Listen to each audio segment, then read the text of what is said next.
Cashflow Diary podcast, episode 550. Welcome to yet another exciting episode of the Cashflow Diary podcast, the podcast that teaches you insider tips, tactics, and strategies for creating leverage streams of cash flow into your life. Learn from top-performing entrepreneurs, business owners, investors, and thought leaders from across the globe as they share their secrets to success. Like what you learn on this and other Cashflow Diary podcast episodes? Go to learninvestingnow.com and sign up to receive powerful tips and information that will help you succeed as an entrepreneur and investor. Now, here's your host, investor, entrepreneur, business owner, educator, speaker, author, and master facilitator of Robert Kiyosaki's cash flow game, Jay Massey.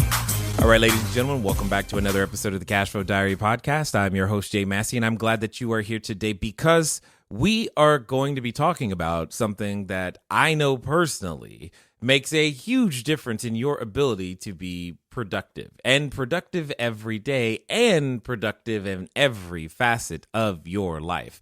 Now, yes, we know that you want to build your cash flow. We know that you want to become a bigger, better person, better investor, better husband, father, spouse, etc. You have goals, and that's great. However, if you can't focus, if you can't keep your attention, if you can't stay on target, well, it's going to be a long, hard road. I have with me today none other than Nir Eyal, and he has a book called Indistractable, which I am already intrigued by the title. I'm also intrigued because if you know him, you know his prior book, Hooked, and both books have a yellow cover. I'm like, is he trying to corner the market on the yellow cover? I don't really know. We can ask him those questions and many, many more. But here's the point. How many of us find ourselves hitting that repeat button? Or you ever been in that situation where you're reading and you have to reread the 3 paragraphs over and over and over again because you're like, what happened? I missed it.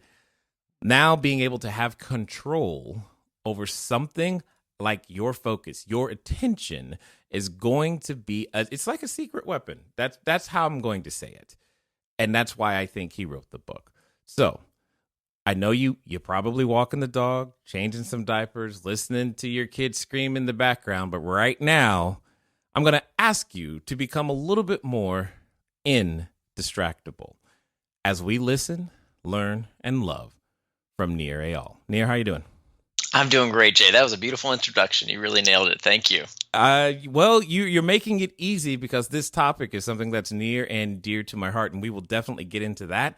However, before we get too far, what I got to do, this is your first time here, I have to ask you the same question I tend to ask everybody else. You ready? I'm ready. All right. I tend to look at today's entrepreneurs a lot like yesterday's superheroes, like Batman, Robin, Wonder Woman, etc., because I tend to think of them as the same. For example, as a entrepreneur, occasionally I can envision myself flying around town using our products and services and saving customers one sale at a time. Also, like a superhero, an entrepreneur has a beginning. For example, Spider-Man. There was a time he was just a kid going to school, doing his thing, taking some photos, hoping to have enough money to take Mary Jane on a date. Then one day he gets bit by a spider, discovers, man, I have superhuman abilities. And now he has to choose whether to use it for good or for evil. So my question to you is as follows. Before Hooked, before Indistractable, before being featured in places like Fast Company, Forbes, Entrepreneur, etc., before everything that we know you for today, what we want to know is, who is Nir Eyal? Who is Nir Eyal? Nir Eyal is still a chubby immigrant who grew up in Orlando, Florida. I was born in Israel. I moved when I was 3 years old. And I had a weight problem for a good chunk of my life. And that's actually where I started this journey on really diving into how various products and services make us do things we sometimes regret, like eating too much or eating for the wrong reasons. And so at my core, I think that's a big part of who I am. I got stuck with this very unusual name for Orlando, Florida. I didn't know anybody else who had No. this strange of a name. And I used to, now it's the name of my blog. My blog is nearandfar.com, but near and far was what people said, like kids in the schoolyard said to, make fun of me. Right, right. When they, kids pick on each other for all kinds of reasons. So I got to turn it around for my advantage. But then also, when I think of deep down inside, that's probably still who I am, is that kind of chubby, insecure kid who wasn't really sure how to get control of what I used to eat too much of, or the reasons why I used to eat too much. And I think that's kind of that was the genesis of my career into understanding how things change our behavior, how they can persuade and sometimes coerce us into doing things we want to do and sometimes don't want to do. What's really interesting is to hear you say that and then to look at the titles of both your books, Hooked, How to Build Habit-Forming Products, and then now Indistractable, how to Control your control. attention. Yeah. Control it. And so between those two things, what's going through my head is you're it's like you're still telling the story. Does that make sense? Absolutely. So there's that phrase that we authors like to repeat, that research is me search. And that's really why I like to write books. It's because I'm not one of these people who writes what they know. I write what I want to know, and it's my journey that I'm sharing with readers. And frankly, I wrote both books for me. I looked for answers that I couldn't find. I mean, when I look for answers, first thing I do is read every other book on the topic, and 9 times out of 10, somebody's written an excellent book on the topic, and we don't need another one. But once in a while, every 5 years or so, I come across a question that nobody has answered to my satisfaction, and that's exactly what happened with Hooked. I could not find a book on how to use technology to build healthy habits in users' lives. That book was more targeted towards business people, entrepreneurs, software developers, people who make apps and websites that they want to improve people's lives using healthy habits. And then with Indistractable, same story. I had a problem. I was getting distracted in my day-to-day life, and I didn't know what to do about it. And so I read every book on the topic, and they all basically told me the same bad advice that I tried. It didn't work. And I decided to go deeper into the psychology of distraction to really understand, wait a minute, why don't we do the things that we know we should do? Why that's such a strange thing, right? We know what to do. I don't think most people have a knowledge cap, right? I certainly knew that to have an aesthetically pleasing body, I had to eat right and exercise, right? Does anybody not know that? Everybody knows that. We all know that chocolate cake is worse for us. They're worse for our waistline than a healthy salad, but we do it anyway. Or we know we should exercise, but we don't. We know if we want a healthy relationship with our loved ones, we have to be fully present with them. But why do we check our phones at the dinner table, or when we go out with friends for dinner? Why is everybody on their devices? Or with work, frankly. We all know that if you want to be great at your job, you have to do the work, especially the hard stuff that other people don't want to do. Why don't we do it, right? Why do we check email all day and call meetings that are unnecessary, and hang out on group chat channels and partake in office gossip? We all know we shouldn't, but we do it anyway. Why don't we do what we know we should do? That's the real question behind Indistractable. So I guess, has anyone ever asked you, like, we've heard it said, an apple a day keeps the doctor away. But like, do you eat an apple a day? No, actually, apples have, in my estimation, too much sugar. Of course, it's not worth it. There it is. But here's what I'm liking right now, because what you're fundamentally saying is that it's not an issue of knowledge. There isn't a lack of knowledge. There's a lack of many other things possibly, but there's not a lack of it. And what's also interesting about, some of the target markets that you were mentioning is that those who are making technology and apps, their number one thing they're trying to do is to keep us either on that app, engaged in that app, and focused on, whatever's going on inside that app, as opposed to what we're actually supposed to be doing. And now, has anyone asked you, like, is this like the opposite of Hooked? This is like, here's how you get them, and then here's how you can free yourself away? Yeah. Well, so that's part of the reason why I wanted the covers to be similar. I wanted them to rhyme but I not be the see. same, because there is kind of a continuation along a theme here. Who better to give you insight into how to put these things in their place than an industry insider, right? Do you want some professor who never uses social media to tell you, or do you want somebody who knows how these products are built and can tell you the Achilles heel of exactly how to put them in their place? And I think what really differentiates my approach is a few things. One, I don't tell you to stop using these things. And the reason why I don't tell you to do that is because we've been through this script before. We know how this story ends, right? When I was obese, I would go on these fad diets, right? 30 days of no fast food, 30 days of pickle juice and cayenne pepper, like these stupid fad diets that I would Whoa, do. whoa, whoa! Did you say pickle juice and Well, cayenne pepper? Is that a real I'm thing? exaggerating. No, I don't know. Oh, It's what just was an scared to exaggeration. say. But Woo. people do all apple cider vinegar for 30 days, all these Sure, crazy sure, diets. sure. But then what happens on day 31?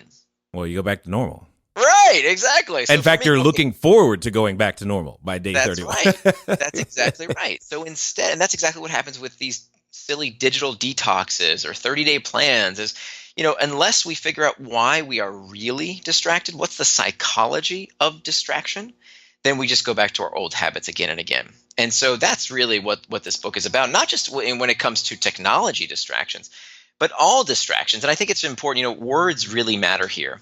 So it's important to define, what do I mean by this word distraction? Yes. The opposite of distraction is not focus. The opposite Okay. of distraction is traction. So both words, traction and distraction, come from the same Latin root, trahare, which means to pull.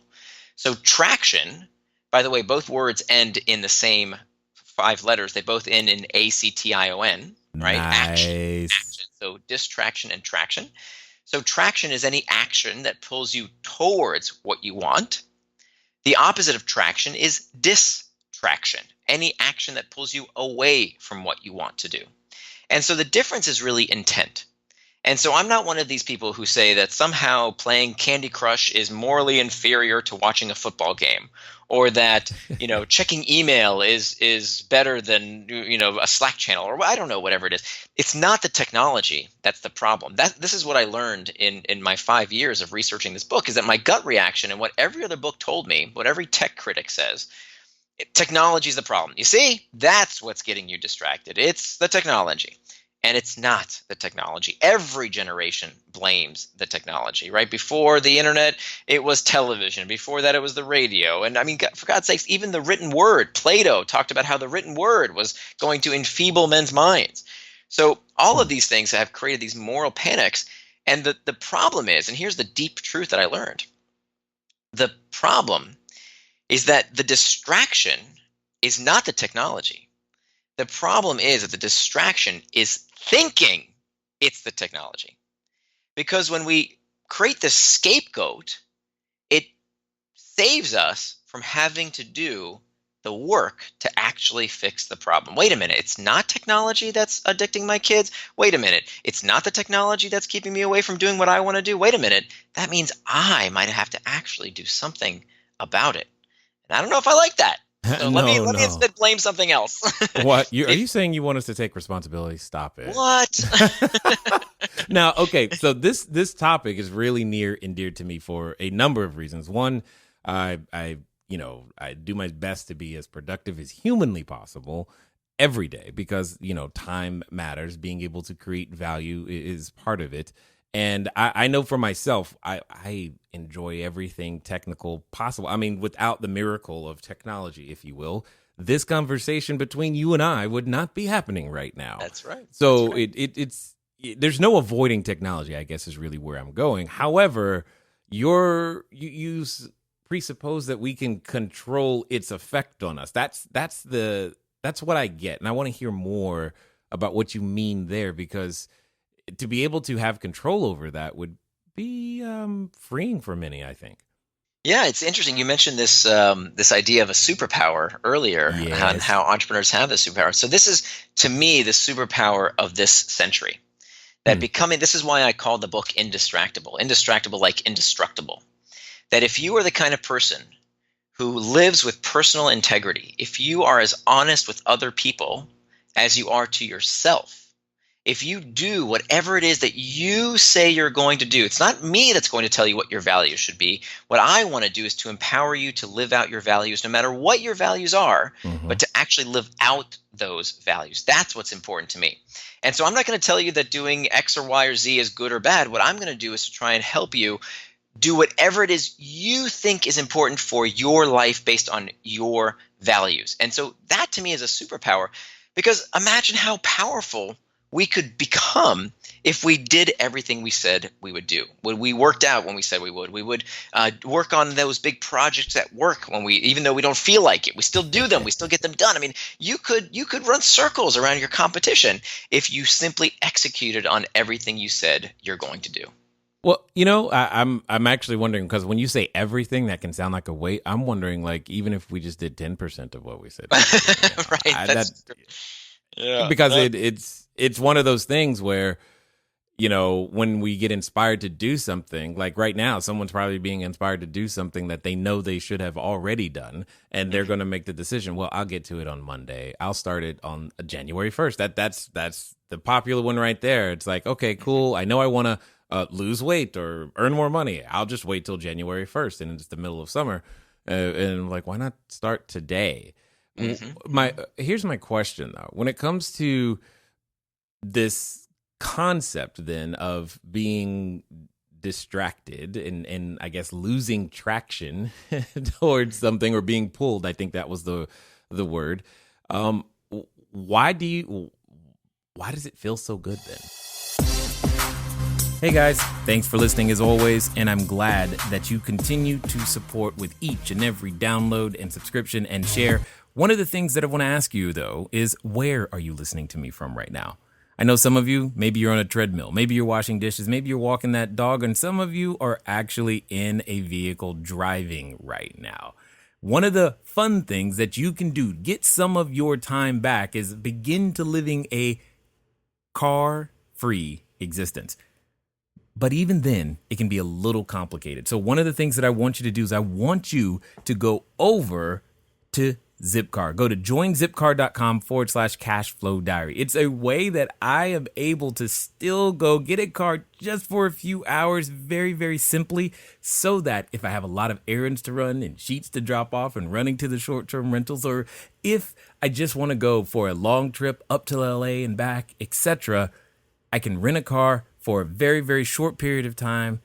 And the cool part is I don't even have to pay for any gas. Again, go to joinzipcar.com/cashflow diary.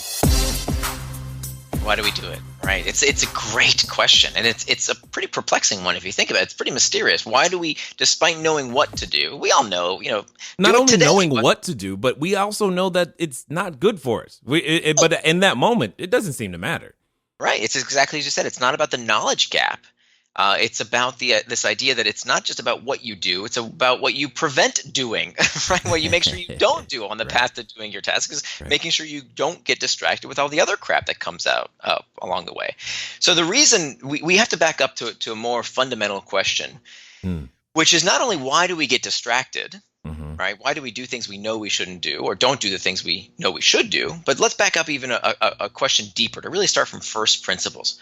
Why do we do anything? Most people will tell you that motivation is about the pursuit of pleasure and the avoidance of pain. Carrots and sticks. This is called Freud's pleasure principle. Okay. Problem is, it ain't true. That we are not motivated by the pursuit of pleasure and avoidance of pain. That in fact, neurologically speaking, it's pain all the way down.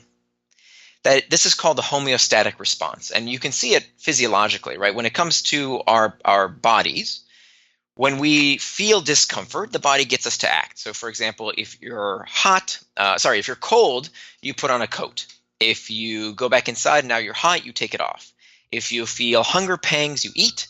If you're stuffed, that doesn't feel good, you stop eating. So those are physiological responses. But it turns out the same rules apply to our psychological reactions. So for example, if you're feeling lonely, well, maybe you check Facebook. If you're feeling uncertain, you check Google. If you're bored, you check YouTube videos, Reddit, the news, sports scores. All of these products cater to uncomfortable psychological sensations. These are called internal triggers. So everything we do, even the pursuit of pleasure, think about this for a minute, even craving something, desire, wanting. There's a reason we say love hurts, because wanting something neurologically is destabilizing. It makes us feel a form of discomfort. Even for something that feels good, that wanting is itself uncomfortable. So if we agree that the true nature of motivation is spurred by the desire to escape discomfort, what this means is that time management is pain management. And this is something you won't see in all these productivity books that give you lots of tactics and techniques without understanding this fundamental truth about why we do anything. You'll always get distracted by something. We have to come to terms with the fact that our behavior is driven by the desire to escape discomfort. And to deal with that discomfort, we only have two choices. We can either learn techniques to cope with that discomfort in a healthier manner, and I give you all kinds of techniques to do that, or we have to fundamentally change the source of that discomfort. Those are only two options. But we have to deal with those internal triggers. All of the time management, productivity tips in the world won't save you from yourself if you don't understand and plan ahead to deal with these internal triggers. That's a key lesson here. Okay, so needless to say, a number of questions have popped into my head now. When you were talking, when you were talking about internal triggers, what's going through my mind is how on earth can so many people have an internal trigger that drives them to watch cat videos on YouTube? That's I'm baffled by that one. Okay, now for those of you listening, don't send me a whole bunch of hate mail about cats. I know cats are cute, they're cuddly. I got it. But cat videos. And by the way, there's nothing wrong with watching cat videos. Tell me why watching cat videos is somehow better than reading a romance novel or watching a football game. If that's what you do in your spare time, go for it. There's nothing wrong with it. It's only bad if it's a distraction. If it's traction, there's nothing wrong with it. Remember, the time you plan to waste is not wasted time. If you enjoy that, if that's consistent with your values, do it. What I want to help people do is to stop this pernicious practice of watching cat videos instead of being with your kids, instead of being with your friends, instead of doing that big project you have to work on. That's when watching cat videos is actually a problem. And that's exactly so. And you ended up hitting on something. I don't know, but this is something that I know I did earlier this year for myself. I fell in love with technology long ago, and I liked taking notes, especially when I'm listening to the awesome individuals that I get to talk to when doing this show. So I'm taking notes, but I typically would do that on an iPad, to be very specific. I since got rid of that, and then I switched to, I thought, hey, maybe the Android pad would be better. But no, that didn't work either, because it kept receiving notifications all day long. I'm now using an e-ink tablet. It can't receive any notifications. It can't do anything of that nature. All it really can do is let me write on it, which is great for me. Now, my question to you is that kind of what you're talking about? When you said change the source of the discomfort. Right. So let me paint this picture in the listener's mind here. We have think about a big plus mark. Okay, a big plus mark. You've got the horizontal axis. You've got the vertical axis. Yes. On the horizontal axis, to the right is traction. Any action that pulls you towards what you want to do. Things you do with intent. Yes. On the left is an arrow pointing towards distraction, anything that pulls you away from what you want to do. Okay, so now you've got traction and distraction at the east and west sides of this plus mark. Yes. Now you've got the plus mark, the vertical axis. You've got the north and the south. Okay, in the south, pointing up is an arrow towards the center of this plus mark. Those represent external triggers. External triggers are the pings, dings, rings, and things that prompt you to either traction or distraction. So if you get a notification on your phone that says, hey, it's time for that meeting. Hey, don't forget, now you need to leave to go hang out with your friends. Don't forget to work out right now. This is your time to work out. That's moving you towards traction. But if you're trying to work on that big project as you were working on, and now you get a notification from Facebook or an email or a group chat notification, now it's moving you towards distraction. So there's nothing inherently evil with these technologies. It's that we have to ask ourselves when it comes to the external triggers, is the external trigger serving me or am I serving it? And so based on the answer to that question, we can excise a lot of these external triggers that don't serve us from our life.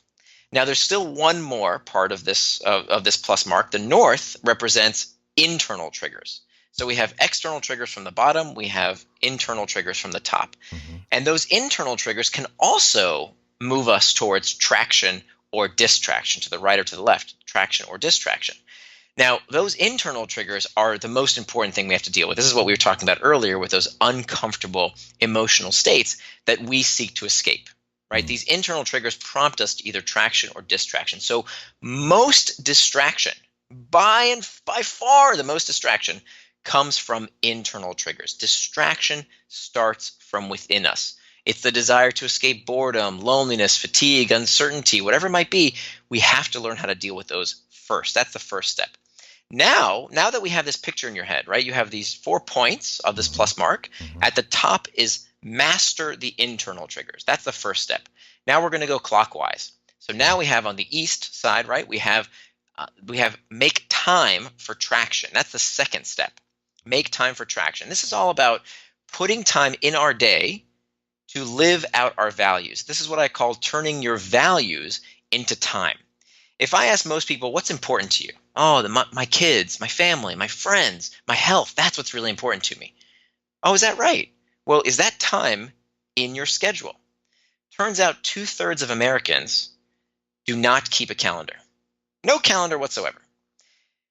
The majority of people who actually do keep a calendar, the remaining third, don't use it correctly. And by correctly, I mean they think they manage their time with a to-do list. And they put stuff on a to-do list because productivity books say you can get things done by just putting stuff on a to-do list. But things will get done. This is a total myth because it only talks about half of the solution. Mm-hmm. Half the solution is, of course, listing down what you want to do with your time. The other half is, of course, putting the task in your calendar. Yeah. And so few people do this, except for C-level executives. Without exception, when I was doing interviewing for this book, and I was doing, I did 5 years of research, both academic research as well as talking to people who are, top of their game. Without exception, every single C-level executive I talk to does this. And we should learn from them and exemplify it. They walk around their entire day, most of them print this out, with a schedule for where they need to be and what they need to do for every minute of their day. We need to do this. Why? Because if you can't tell me what you got distracted from, you have no right to moan about this. You can't get distracted when you don't know what you got distracted from. Okay? So if you put something in your schedule that says work on big project for 45 minutes, great. Now you know what it is you got distracted from. I checked Google. I went on email. Whatever it might be, you now know the difference between traction and distraction. Traction is anything you do with intent, anything you planned ahead for. Distraction is anything else. So we have to make time for traction. The third step is what you identified, is all about hacking back external triggers. So of course, not only hacking back, and I call it hacking back because, as you mentioned, the game makers, the app makers, the social media companies, the news media, all of these people are attention merchants. They sell your attention to the highest bidder. And they hack these programs to get you to do what they want you to do, to spend time with them. But you don't have to let that happen. We can hack back. So of course we can hack back our phones, we can hack back our computers, and I show you exactly how to do that. It'll take you an hour max to do all this, and you'll save countless hours in return. It's a great return on investment for your time. But we also need to be conscious of all of the external triggers that are not tech-based. How much of a diversion, how much of a distraction are all these stupid meetings that clog up our day. That we do. And why do people call these stupid meetings? It goes back to these internal triggers. People call these stupid meetings that are totally unnecessary because it feels better than doing the goddamn work. You know it's true. Oh, I'm on your side right now, man. Right? I just want to hear myself think for a few hours, and I want 6 people to come hear me talk. Okay? I'm going to tell you how to make that stop at your company, right? It goes back to these internal triggers. I'm going to show you how to make sure that you can hack back all sorts of internal triggers. One of the most common distractions that people told me they experienced throughout their day, it wasn't their cell phone, it wasn't a ping or ding on their computer. It was a colleague. It was someone stopping by their desk. Many people today work in an open floor plan office. And someone just stops by and says, hey, you want to chat for a bit, or you'll never believe what just happened to Becky, or blah, blah, blah. Some kind of office gossip they want to talk about. And this is a huge source of distraction. The worst part is we don't even realize how much our work product is suffering from all of this distraction. Because in the moment it feels fine. Okay, fine. I'll just take a quick break and talk to Becky for a little bit, right? But we don't realize how much better our work product could be if we could just focus and do that task that we said we would do. Not all day. I want you to take time to, build a relationship with Becky if she's important to you and that's consistent with your values. Do it. But one of the most pernicious forms is this open floor plan office that perpetuates so much distraction. So in every single print copy of Indistractable, is a piece of cardstock, bright red cardstock, that you pull out of the book, you fold it into thirds, and you put it on your computer monitor. This is called a screen sign. And it's a sign to tell your colleagues that right now I'm indistractable. Please come back later. And it says that in print on the sign. Okay. So now you've hacked back that external trigger of people interrupting you while you're doing your focused work time. And then finally, the last step. So now we did north, south, east. We did north, east, and south. The master internal triggers, make time for traction, and hack back external triggers. The last part, the fourth step, is to prevent distraction with pacts. And this has to be done last because if you do this prematurely, it can actually backfire. So preventing distraction with pacts is all about taking steps in advance to make sure we don't do something we don't want to do. And there are price pacts, effort pacts, and identity pacts. There are 3 ways that we can plan ahead to make sure we don't get distracted by something that can pull us astray. And so there's lots of techniques you can use to do that as well. As you were talking, one of the thoughts that came to my head is, especially when you were talking about the coworker one, it's kind of it's 2 sides of the same coin.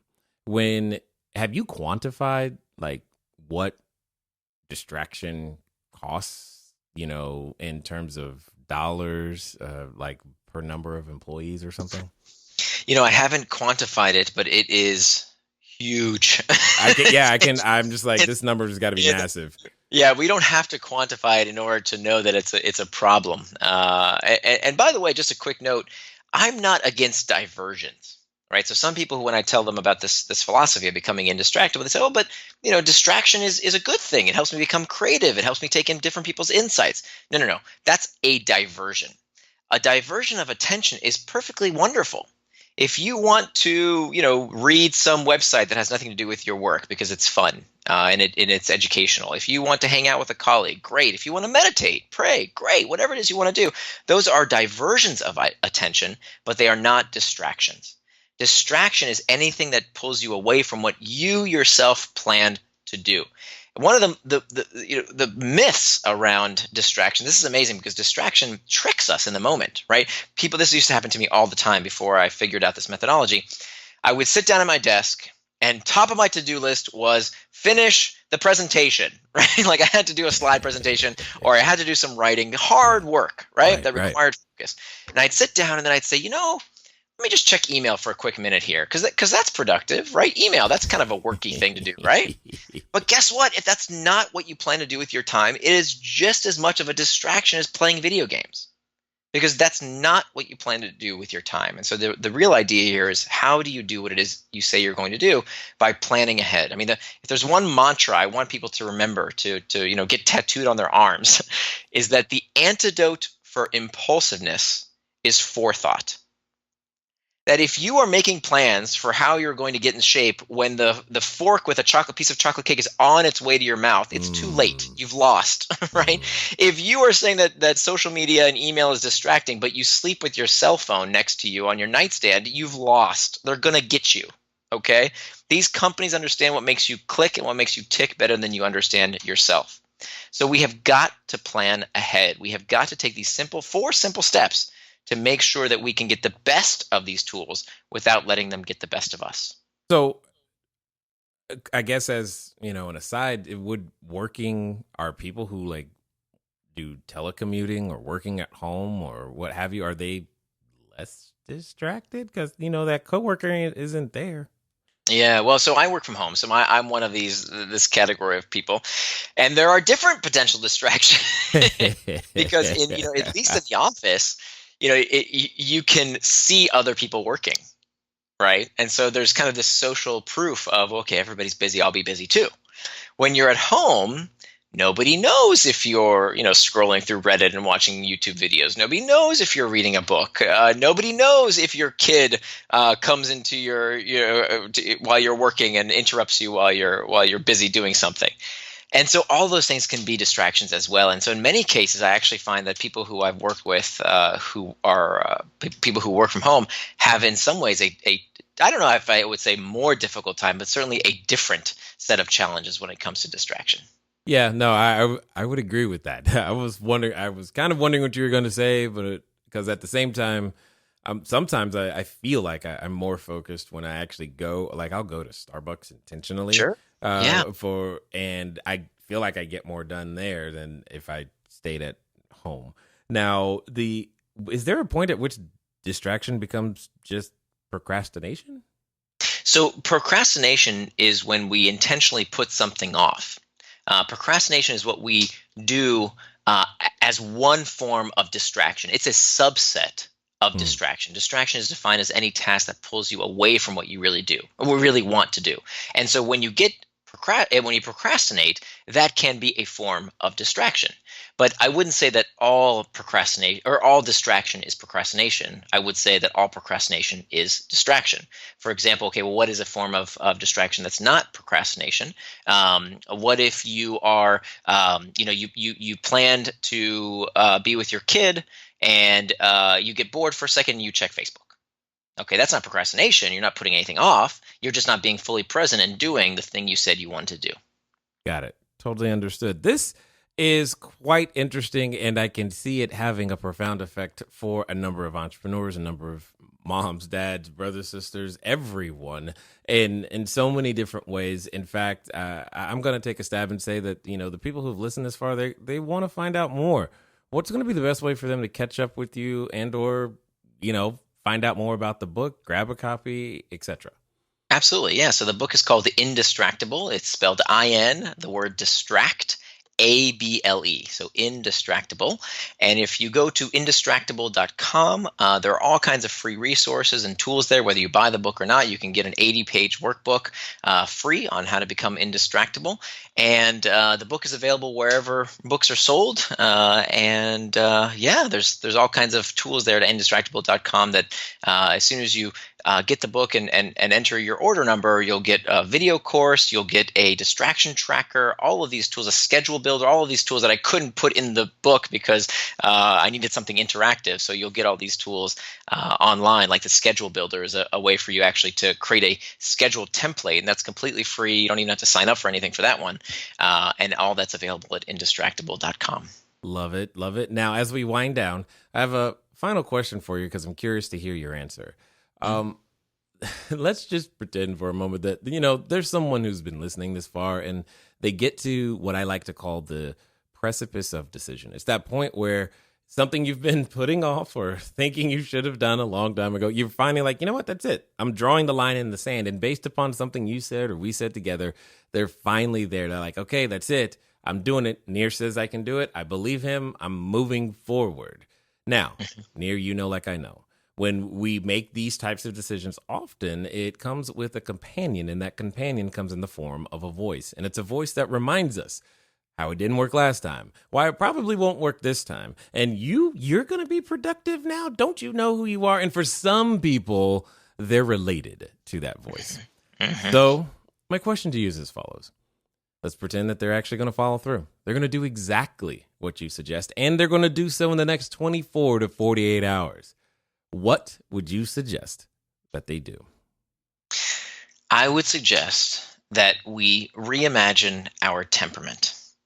That one of the pitfalls that so many of us fall into is this belief that we are what we are. That we have, you see, I have a short attention span. I have an addictive personality. I am somehow deficient.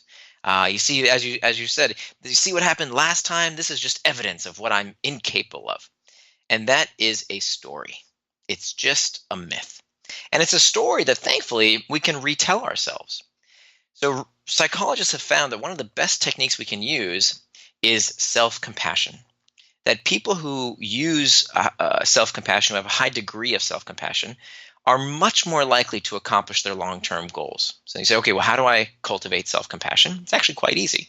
We talk to ourselves the way we would talk to a friend. If we talk to our friends the way we talk to ourselves, we wouldn't have any friends. Right? We beat ourselves up and tell ourselves how we're deficient and how we're stupid and how we won't get things done. And you see, it's more evidence of this is who you are. And it turns out that that is really unhelpful. And instead, we need to talk to ourselves with compassion, with curiosity, not with contempt. And the message I want you to tell yourself is that you are far more powerful than you think you are. That we can get distraction in its place. We can all become indistractable. I love it. I definitely appreciate your journey and sharing your journey of self-discovery in various different ways with the world. That takes a certain level of courage and bravery. Writing a book in and of itself, it's its own journey. And you've done it multiple times now. And from that, you're affecting so many. I just want to be one of the first to say, just thanks for taking the time to share your knowledge, your wisdom, and your insight here with us today at the Cashflow Diary, sir. My pleasure. Thank you so much, Jay. It's been really fun. All right, ladies and gentlemen, you know what time it is. It's time for you to move at the speed of instruction. What does that mean? That means go grab a copy of Indistractable. When? Now, before you get, distracted. Because like I know, you have an intent. You said to yourself, I need that card because Susie's going to come to the water cooler. Susie's going to come to my desk and they're going to keep bothering me. That card could be the thing that frees and changes your world. But more importantly, having this skill set has the potential to impact every area of your life for the better. So you have some intent right now, and before the law of diminishing intent takes effect, make it happen. Ladies and gentlemen, it's been fun talking to you guys today. I look forward to talking to you soon. Until next time.